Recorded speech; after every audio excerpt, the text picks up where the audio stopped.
Muraho neza nshuti bavandimwe mukomeje gutega amatwi gahunda z'ibiganiro byacu, ni Ivan kuri mikoro kugira ngo dukomeze tubagezeho ibiganiro byo muri iki gitondo. Ni ku wa gatanu itariki ni 4 z'ukwezi kwa 10 2024, nongeye kugaruka kugira ngo mbagezeho bimwe mu byaraye bivugwa muri iri joro. Ubu amakuru yacu turayahera cyane mu burasirazuba bwo hagati, ariko nanone reka tubanze tubagezeho akomeje kuvugwa mu karere k'ibiyaga bigari.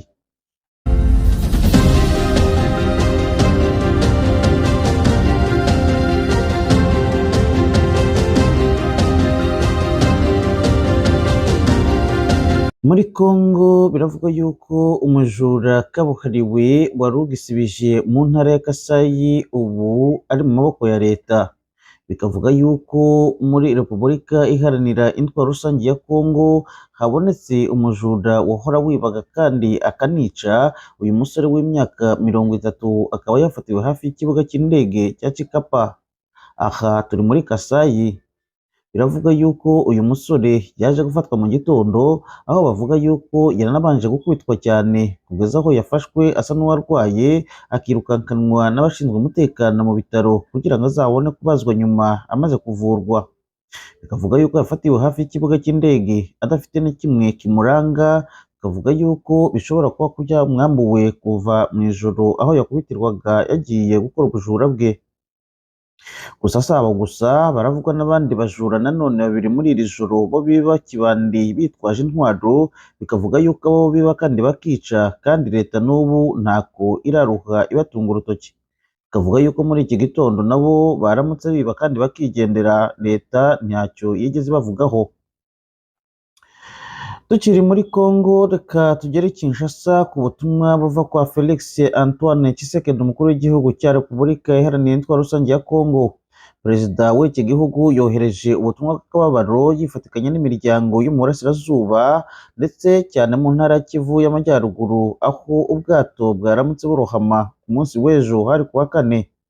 Perezida Tshisekedi mu magambo magufi yagize atya ari mu Faransa, yohereza ubutumwa agira ati: tubabajwe cyane n'impanuka y'ubwato bwa MV Merdi yabaye kuri uyu wa kane Ndugaye Twamugina. Ndashimira cyane ingabo za FARDC ndetse n'undi wese wagize uruhare mu kurokora bamwe mu bari barohamye muri ubwo bwato. Ubu ni Antoine Felix Tshisekedi, umukuru w'igihugu cya Congo, woherezaga ubu butumwa. Yongeraho ati: tunanifatanije n'imiryango yabuze abayo kandi tukaba dutanze mpore ku bantu bose ndetse n'igihugu. Reka tubabwire yuko abasaga 23 niwo mubare wabashije kugaragara mu bapfuye muri ubwo bwato, nayo abandi 58 bikavuga yuko bakomeretse.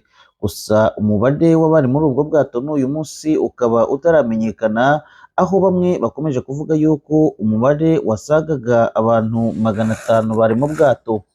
Gusa kandi tubabwire yuko ubu bwato impamvu yatumye burohama, amakuru menshi ari kuvuga yuko bwaba bwarohamye kubera abantu benshi ndetse n'ibintu byinshi byari bimaze gushigwa muri ubwo bwato. Gusa kandi ibi ngibi ngo byaterwa n'uko inzira zose zafunze kugira ngo abantu bagere aho bagomba kujya. Mu ntara ya Goma yose abenshi bakoresha inzira y'amazi. Gusa ibi bamwe muri Congo bakavuga yuko ngo byaba ari akarengane nk'uko inzira ntizakagombye gufungwa. Abandi bati ni imiryango mpuzamahanga ibirorerera kugira ngo ikomeze itore inyungu zayo mu bice aho mu gice cya Goma. Reka kandi tubabwire yuko leta ya Kinshasa yo itabona yuko izo ari impamvu zikomeye, ahubwo yo itekereza yuko ubu bwato ngo bushobora kuba bwarohamishijwe n'ingabo za M23, dore ko ubu bwato ikirere bwarohamiyemo ari ikirere n'ubundi kiyobowe n'ingabo za M23 ihora ihanganye n'igihugu cya Repubulika Iharanira Intwaro Rusange ya Congo. Reka tujye mu Rwanda, aho Perezida Paul Kagame, umukuru w'igihugu cy'u Rwanda, ubu ari mu Bufaransa. Kuva ejo yageze mu gihugu cy'Ubufaransa ari kumwe n'umutambukanyi we Jeannette Kagame. Akaba yageze mu gihugu cy'Ubufaransa akakirwa n'umukuru w'icyo gihugu Macron, nawe wari kumwe n'umutambukanyi we. Gusa kandi Perezida Paul Kagame ku munsi w'ejo yabonanye na Perezida ushinzwe akanama k'ubumwe bw'Uburayi Charles Michel, bakaba barabanje kugira ibiganiro mbere y'uko yinjira ku munsi mukuru wamutwaye muri icyo gihugu, aho yitabiriye umuhango w'inama ya 19 uzabera muri Paris mu Bufaransa.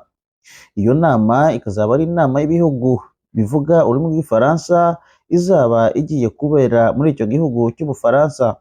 Bavuga yuko rero benshi bitabiriye muri iyo nama ari ibihugu nyafurika kugira ngo barebere hamwe ibikomeje kuba kuri iyi si, ndetse cyane mu bihugu bivuga ururimi rw'igifaransa.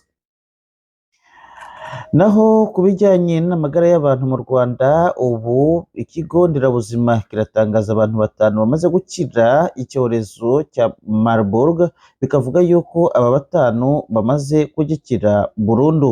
Naho ubundi ingamba zo kwirinda nanone zirakomeje, kandi zirakaba zikomereza mu gihugu cyose, basaba abenegihugu b'u Rwanda kwirinda cyane kwegerana no gukoranaho mu gihe iki cyorezo gikomeje guca inganda mu gihugu.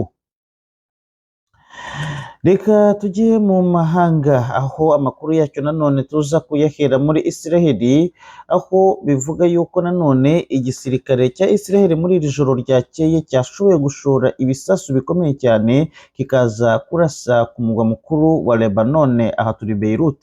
Bikavuga yuko nanone uwari watowe kugira ngo abashe guserukira Hezbollah akaba yaratowe ku wa gatandatu, gusa nawe uyu munsi akaba yongeye kwicwa n'ibisasu bya Israel. Biravuga yuko amasasu yabimijeho menshi cyane mubwo yari mu nama, nk'uko mu Israel birashoboka ko yahoze ikora monitoring system y'ubuzima bwe.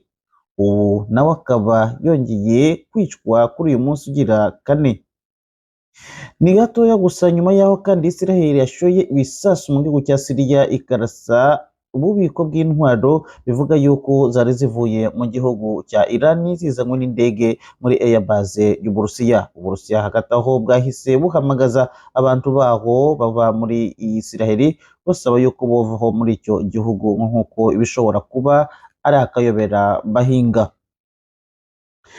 Amakuru dufite kandi aravuga yuko hari indege y'Uburusiya yagaragaye mu gihugu cya Lebanon yitwaje ibyo kurya n'ibindi bigizwe n'imfashanyo kugira ngo bagarukire ku bantu bari muri emergency muri icyo gihugu cya Lebanon.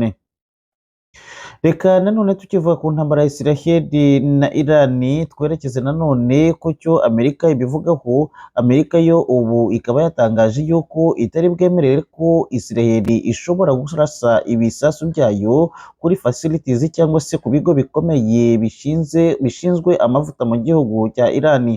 Aho twavuga nk'ibigo bikora ibitoro muri icyo gihugu, Amerika ikaba yihanangiriza Israel kutagira cyo ibikoraho. Naho tujya muri Ukraine, bivuga yuko intambara ya Ukraine n'Uburusiya nabo n'ubundi ikomeje. Bikavuga yuko umujyi wo mu burasirazuba bwa Ukraine Vuhledar kuri uyu wa 4 urangiye, uyu mujyi waje kurwa mu maboko y'ingabo z'Uburusiya. Kugeza ubu Ukraine yo ikaba igisaba ko hakoreshwa long range missiles kugira ngo haboneke imbaraga zatuma ingabo z'Uburusiya zidakomeza kujya imbere. Kuri uyu wa 4 umuyobozi mushya wa OTAN yari muri Kiev, umurwa mukuru wa Ukraine, aho yaje kugirana ibiganiro na mugenzi we Zelensky, umukuru w'iki gihugu. Gusa Zelensky akaba we yongeye kandi gusaba ko imfashanyo zaboneka vuba cyane kugira ngo nyaboneka zigaragare kandi zigire icyo zikora kugira ngo Uburusiya ntibukomeze kwinjira mu gihugu hagati. Mu rugendo rwe rwa mbere k'umuyobozi wa OTAN, Bwana Mark Rutte yavugiye i Kiev ko intego za OTAN ari uko Ukraine yatsindiye intambara, kandi yemera yuko OTAN ndetse n'ingabo zo mu burengerazuba bazafasha Ukraine kugira ngo igere ku musozo w'ibihe by'iyi ntambara ikomeye. Reka tujye nanone muri Amerika, aho bavuga yuko abantu hafi 3 miliyoni z'abantu muri Amerika mu ntara z'uburasirazuba ndetse n'amajyepfo babuze uko babigenza kubera ibihe bibi banyuzemo muri iki gihe gikomeye. bikavuga yuko uyu munsi Perezida Biden yagerageje gusura abasizwe n'iyo myuzure, ariko nanone hagaragara ko nta kintu na kimwe cyabashe gusigara. Ubu FEMA iravuga yuko nta fonde ifite yo kurengera abo bantu, kandi ibintu byose ngo bikaba byaragendewe cyane mu gufasha abinjiye mu gihugu mu buryo butemewe n'amategeko.